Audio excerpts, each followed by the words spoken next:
Yeah, okay. Yeah. Okay. So last time మనము deployment and environment చూసాము. But environment దగ్గర మనకి ఇష్యూ రావడం వల్ల ఆగిపోయాం. రైట్.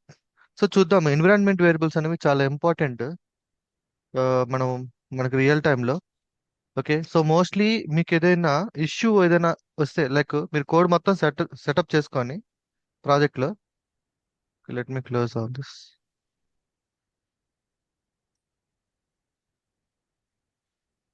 ఓకే. సో మీరు ప్రాజెక్ట్ ని గిటాబ్ లో నుంచి క్లోన్ చేసుకొని ఎవ్రీథింగ్ సెటప్ చేసుకున్న తర్వాత కూడా మీకు కంటిన్యూస్ గా కొన్ని ఇష్యూస్ అయితే జనరేట్ అవుతూ ఉంటాయి. ఎస్పెషల్లీ ఈ ఎన్విరాన్మెంట్ వేరియబుల్స్ లో. ఓకే. సో ఫస్ట్ ఈ ఎన్విరాన్మెంట్ వేరియబుల్స్ మనకి ఎలా యూజ్ అవుతాయో చూద్దాము. ఆ తర్వాత మళ్ళీ మనము ప్రాక్టికల్ గా PySpark లో ఏ ఏ టైప్ ఆఫ్ ఎన్విరాన్మెంట్ వేరియబుల్స్ ఉన్నాయి అండ్ ఎలా యూజ్ అవుతుందో క్లియర్ గా నేర్చుకుందాం. ఇది అండ్ డిపెండెన్సీ ఈరోజు కవర్ చేద్దాం మాక్సిమం. రైట్. సో బేసికల్ గా ఎన్విరాన్మెంట్ వేరియబుల్స్ ఏంది అంటే, ఇప్పుడు క్యూఏ ఇక్కడ చెప్తాను, తర్వాత మనం చూద్దాం.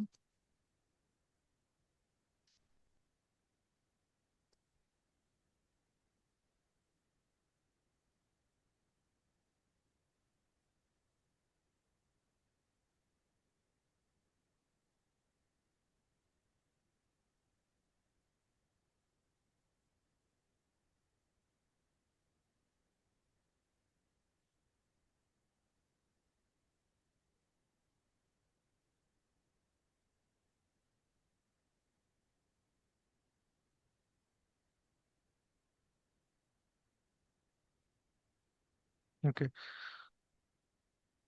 రైట్. ఇది డెవ్ అనుకోండి. ఓకే. మన డెవలపర్స్ యూజ్ చేసుకునే సర్వర్ ఇది. ఇది వచ్చేసి క్యూఏ అనుకోండి. ఓకే. అండ్ ఇది వచ్చేసి స్టేజ్ అనుకోండి. ఇది వచ్చేసి ప్రొడక్షన్. ఓకే. మొత్తం టోటల్ 4 ఉన్నాయి కదా. ఓకే. సో ఇప్పుడు ఏం జరుగుతుందంటే బేసికల్ గా డెవలపర్ యూజ్ చేస్తున్నప్పుడు, ఓకే, డెవలపర్ సంబంధించిన డేటాబేసెస్ ఉంటాయి కదా, డీబీస్. డీబీస్ అంటే లైక్ అదర్ సర్వీసెస్, డీబీ కానీ S3 కానీ, ఇక్కడ డెవలప్మెంట్ చేసేటప్పుడు. సో ఈ డెవలపర్ కి ఈ DB and S3 services related information ఉంటుంది. కానీ కోడ్ ఉంటుంది. కోడ్ అయితే కామనే. కోడ్ ఇక్కడ కూడా కామనే ఉంటుంది. కోడ్ ఇక్కడ కూడా కామన్ గానే ఉంటుంది. Code is common for ఎవ్రీవే. ఇక్కడ ఏం చేంజ్ అవుతున్నాయి? సర్వీసెస్ అనేవి చేంజ్ అవుతూ ఉంటాయి. ఓకేనా. సర్వీసెస్ అంటే ఇక్కడ యూజ్ చేసిన డీబీ ఇక్కడ యూజ్ చేస్తే సేమ్ MySQL. ఇక్కడ ఫర్ ఎగ్జాంపుల్ MySQL అయితే MySQL కానీ PostgreSQL కానీ రెడ్ షిఫ్ట్ కానీ everything is same. But different service ఉంటుంది, లైక్ డిఫరెంట్ డేటాబేస్ ఉంటుంది. అంటే లైక్ డొమైన్ నేమ్ కానీ క్రెడెన్షియల్స్ కానీ everything is different. Okay. So services ఇక్కడ కూడా సర్వీసెస్ ఉంటుంది. ఇక్కడ కూడా సేమ్. ఒక్కొక్క ఎన్విరాన్మెంట్ లో డిఫరెంట్ డిఫరెంట్ సర్వీసెస్ యూజ్ చేస్తూ ఉంటాం. సో ఇన్ కేసు ఇప్పుడు మీరు ఈ డీబీ క్రెడెన్షియల్స్ ని డైరెక్ట్ గా కోడ్ లో పెట్టామనుకోండి, ఏమవుతుంది చెప్పండి. డైరెక్ట్ గా కోడ్ లో డైరెక్ట్ గా యాడ్ చేసేసుకొని కోడ్ డెవలప్ చేసేసుకున్నారు అనుకోండి, ఏమవుతుంది అప్పుడు? ఇప్పుడు ఈ కోడ్ ఏదైతే ఉందో డెవ్ సర్వర్ నుంచి క్యూఏ పంపించినప్పుడు ఏం చేంజ్ చేయాల్సి వస్తుంది? సర్వీస్ డీటెయిల్స్ చేంజ్ చేయాల్సి వస్తుంది. సర్వీస్ డీటెయిల్స్ చేంజ్ చేయాలంటే ఏమవుతుంది? ఇక్కడ మళ్ళీ మాన్యువల్ గా కోడ్ ని అప్డేట్ చేయాలి. అంటే ఇక్కడ ఏమవుతుంది? కోడ్ అనేది అప్డేట్ అవుతుంది. Code development and update everything will happen in this server only. Once క్యూఏకి వెళ్తే క్యూఏ వాళ్ళు జస్ట్ టెస్ట్ ద కోడ్. వాళ్ళు మీరు డెవలప్ చేసిన సర్వీసెస్ ఏవైతే ఉన్నాయో అండ్ రిక్వైర్మెంట్ తగ్గట్టు అవి టెస్ట్లు చేస్తారు అంతే. ఇక్కడ ఎట్టి పరిస్థితుల్లో మీ కోడ్ని డెవలప్ చేయడం కానీ అప్డేట్ చేయడం కానీ చేయరు. జస్ట్ మీరు డెవలప్ చేసిన కోడ్ టెస్ట్ చేస్తుంటారు. సో ఇప్పుడు మీరు డైరెక్ట్ గా క్రెడెన్షియల్స్ ని దీంట్లోనే పెట్టేసి డైరెక్ట్ గా ఇచ్చేసారు అనుకోండి క్యూ వాళ్ళకి. క్యూ వాళ్ళు యూజ్ చేస్తున్న డీబీస్ బకెట్స్ డిఫరెంట్. ఓకే. అప్పుడు ఏమవుతుంది? మళ్ళీ కోడ్ని అప్డేట్ చేసేసి ఇక్కడ నుంచి మళ్ళీ ఇక్కడికి మూవ్ అయింది అనుకోండి, అగైన్ మళ్ళీ ఇక్కడ కూడా అప్డేట్ చేస్తుంది. సో ఏవైతే కామన్ గా ఉంటాయి అండ్ ఫ్యూచర్ లో వితౌట్ కోడ్ అప్డేట్ చేయకుండా అవుట్ సైడ్ నుంచి చేంజెస్, ఓకే, చేంజెస్ చేయగలుగుతామో, సో వాటిలన్నిటిని కూడా ఒక వేరియబుల్స్ లో పెట్టుకుంటారు. ఓకే. సో వేరియబుల్స్ లో పెట్టడం వల్ల ఏంటంటే ఈ కోడ్ ప్లస్ వేరియబుల్స్ అవుతాయి, లైక్ ENV, ఎన్విరాన్మెంట్ వేరియబుల్స్. ఇప్పుడు ఏమైంది? కోడ్ సపరేట్ అయింది, ఎన్విరాన్మెంట్ సపరేట్ అయింది. సో ఇప్పుడు కోడ్ ఇక్కడ డిప్లాయ్ చేసామనుకోండి, మనం చేంజ్ చేయాల్సింది ఏంది? Just environment variables. ఇక్కడ మనం చేంజ్ చేయాల్సింది ఎన్విరాన్మెంట్ వేరియబుల్స్. సో కోడ్ మనం ఎటువంటి చేంజెస్ చేయం, ఎన్విరాన్మెంట్ వేరియబుల్స్ మాత్రమే చేంజ్ చేస్తాం. సో ఈ కాన్సెప్ట్ మీద మీకు అందరికి ఐడియా ఉంది ఇప్పుడు? ఐడియా వచ్చిందా? ఓకేనా? అర్థమైంది బ్రో. కోడ్ సో ఇప్పుడు డిఫరెంట్ గా ఉంటుంది, ఎన్విరాన్మెంటల్ ఈచ్ అండ్ ఎవరి సపరేట్ గా ఉంటుంది. ఎగ్జాక్ట్ ఒక ఎగ్జాంపుల్ చెప్పండి. ఇప్పుడు ఇప్పుడు మన కోడ్కి సంబంధం కాకుండా నేను ఈ డేటాని ఎన్విరాన్మెంట్ వేరియబుల్లో పెట్టుకోవాలి అనుకుంటే ఏ డేటా అయితే ఎన్విరాన్మెంట్ వేరియబుల్లో పెట్టాల్సి వస్తుంది చెప్పండి ఎగ్జాంపుల్ కింద. కోడ్ కాకుండా ఎన్విరాన్మెంట్ వేరియబుల్లో ఈ డేటా పెడితే ఫ్లెక్సిబుల్ గా ఉంటుంది, డైనమిక్ గా అవుతుంది. ఏ అది data? Bucket name server name, exactly. Server name, database name, database తర్వాత user credentials. IDs, passwords. Everything, yes exactly అంతే. ఓకే, సో మీకు ఇప్పుడు అర్థమైపోయింది. సో మీకు కోడ్ వేరే, ఎన్విరాన్మెంట్ వేరియబుల్స్ వేరే. సో మన కోడ్ అనేది ఏ సర్వర్ లో రన్ అవ్వాలి అన్నా మనం చేంజ్ చేసేది ఏంటి? ఎన్విరాన్మెంట్ వేరియబుల్స్ ని. ఓకే, క్లియర్ కదా? రైట్. సో ఈ ఎన్విరాన్మెంట్ వేరియబుల్స్ ని మనం మల్టిపుల్ వేస్ లో స్టోర్ చేసుకోవచ్చండి. ఓకే, ఒక్కొక్కడు ఒక్కొక్క అప్రోచ్ అవుతూ ఉంటారు. సో ఎప్పుడైతే మీకు కోడ్ ఇచ్చారో మీరు కోడ్ తో పాటు అడగాల్సింది ఏంటి నెక్స్ట్? మీ కోడ్ ఇచ్చి లోకల్లో సెట్ చేసుకుంటున్నారు, రన్ అవ్వట్లేదు, కోడ్ రన్ అవ్వట్లేదు. సో అప్పుడు మీరు అడగాల్సింది ఏం అడుగుతారు? DB name, credentials. Environment variables. Exact extra environment variables ఏమైనా వాడుతున్నారా అని అడగాలి. ఓకే, ఖచ్చితంగా మీకు ఎర్రర్ వస్తుంది, ఎందుకంటే ఈ ఎన్విరాన్మెంట్ వేరియబుల్స్ అసలు కోడ్ లో మీకు ఉండవు. First of all okay, code లో ఉండవు, ఇవన్నీ కూడా అవుట్ సైడ్ నుంచి తీసుకుంటారు. అవి ఎట్లాగో ఇప్పుడు చూపిస్తాను చూడండి మీకు. ఓకే, ఇది యాక్చువల్గా మనం జనరల్గా మనం మన లాంగ్వేజ్ లో మాట్లాడుకోవాలనుకుంటే, సో దీనికి సంబంధించిన ఇంకా ఇన్ డెప్త్ అంటే థియరిటికల్ గా మీరు చదువుకోవాలనుకుంటే సింపుల్ గా ఇస్తాను. So security, flexibility, reusability, portability అన్ని మనం మాట్లాడుకునే. సెక్యూరిటీ అన్నాము, ఫ్లెక్సిబిలిటీ అన్నా, రీయూజబిలిటీ అన్నా, పోర్టబిలిటీ అన్నా ఒకటే మీనింగ్ కిందకి వస్తుంది. సో ఎక్కడెక్కడ యూజ్ చేసుకోవచ్చు? డిఫరెంట్ డిఫరెంట్ ఏరియాలో. AWS regions, database configurations, S3 పాస్లో, glue job parameters, secret managers. So వాటి యొక్క పర్పస్ ఉంటుంది. జస్ట్ మీరు డాక్యుమెంట్ షేర్ చేస్తాను, జస్ట్ ఒక రివిజన్ లెక్క చూసుకోండి, క్లారిటీ వచ్చేస్తుంది. ఓకేనా? ఇది క్లియర్ కదా? ఎన్విరాన్మెంట్ వేరియబుల్స్ యొక్క మెయిన్ పర్పస్ ఏందో మీకు అర్థమైంది కదా క్లారిటీగా? ఓకే, సో వీటిని ఎలా యూజ్ చేస్తామో చూద్దాం ఇప్పుడు. మనకి ఎన్విరాన్మెంట్ వేరియబుల్స్ లో ఒకవేళ మనం ప్రైస్ పార్క్ మీద యూజ్ చేయాలనుకుంటే, so you can take the secret managers లో తీసుకోవచ్చు. ఓకే, లేదంటే మన పైచామ్ లో ఎన్విరాన్మెంట్ వేరియబుల్స్ ఉంటాయి, అక్కడ చెక్ చేసుకోవచ్చు. అండ్ గ్లూ ఎన్విరాన్మెంట్ వేరియబుల్స్ ఉంటాయి, ఎక్కడ సెట్ చేసుకోవచ్చు. ఎక్కడి నుంచి మన కోడ్ లోకి తీసుకుంటున్నాం అనేది మ్యాటర్ ఇక్కడ.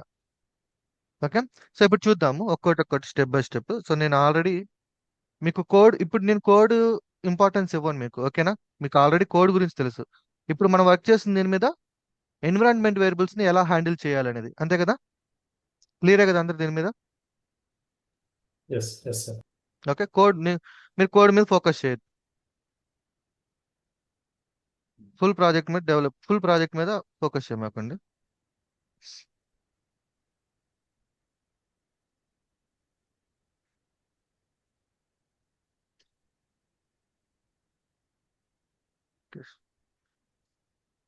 ఒకటి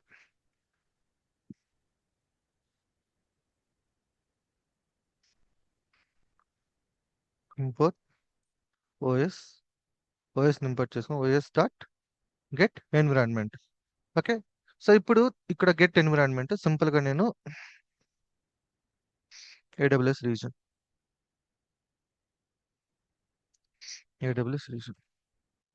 print AWS region. Okay, so ఇప్పుడు నాకు ఏమొస్తుంది? ఇప్పుడు రన్ చేస్తే ఈ స్క్రిప్ట్ ని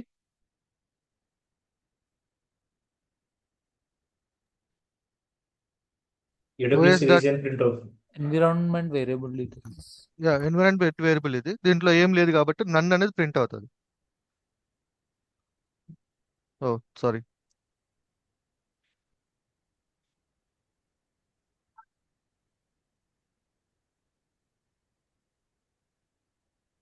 ఓకే రైట్, వచ్చిందా నన్ అనేది?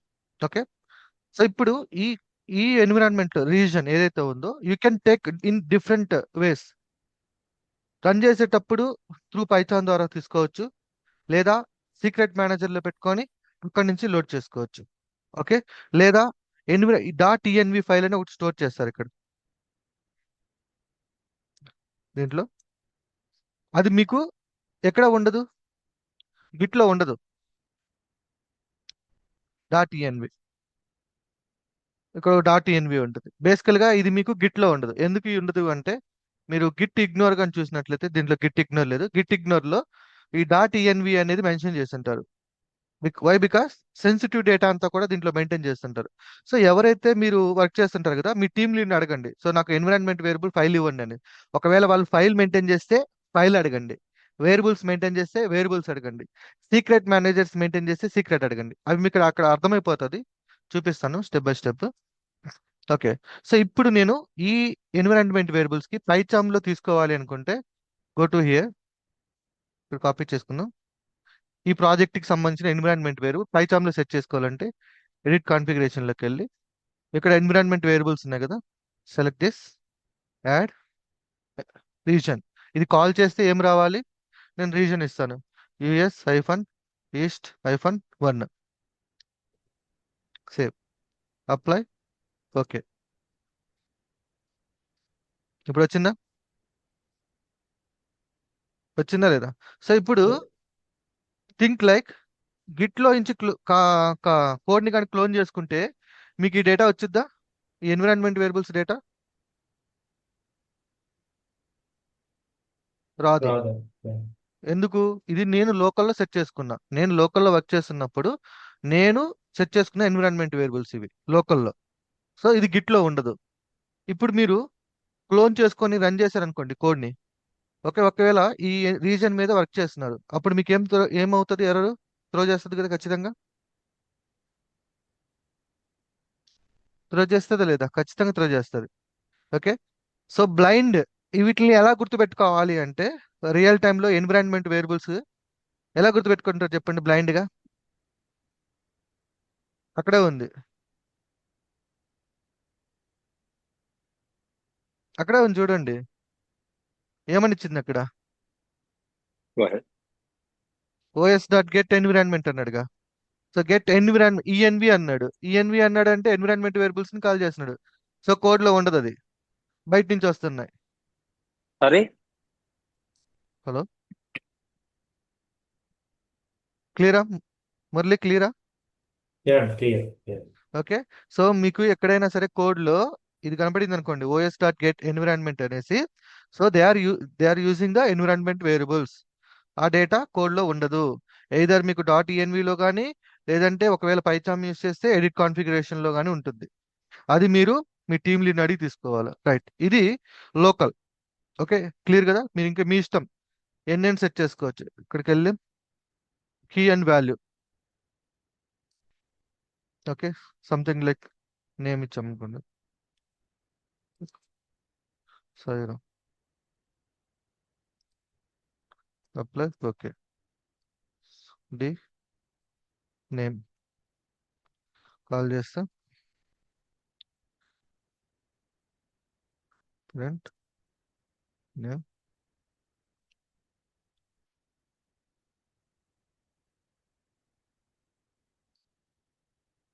ఓకే, వచ్చింది కదా, సాయిరామ్, US-East-1 సాయిరామ్. క్లియర్ కదా? రైట్, ఇది మనం లోకల్లో వర్క్ చేస్తున్నప్పుడు. Let's talk with the cloud. So క్లౌడ్లో బేసికల్గా మనము ఈ ఇన్ఫర్మేషన్ అంతా ఎక్కడ స్టోర్ చేస్తారంటే AWS సీక్రెట్ మేనేజర్, అంటే సెన్సిటివ్ డేటా లైక్ DB సంబంధించిన ఇన్ఫర్మేషన్స్, క్రెడెన్షియల్స్ అన్నీ ఉంటాయి కదా, సో వాటిలన్నింటినీ కూడా AWS సీక్రెట్ మేనేజర్లో స్టోర్ చేస్తారు. ఓకే, ఇప్పుడు మనం AWS సీక్రెట్లోకి వెళ్దాం ఒకసారి.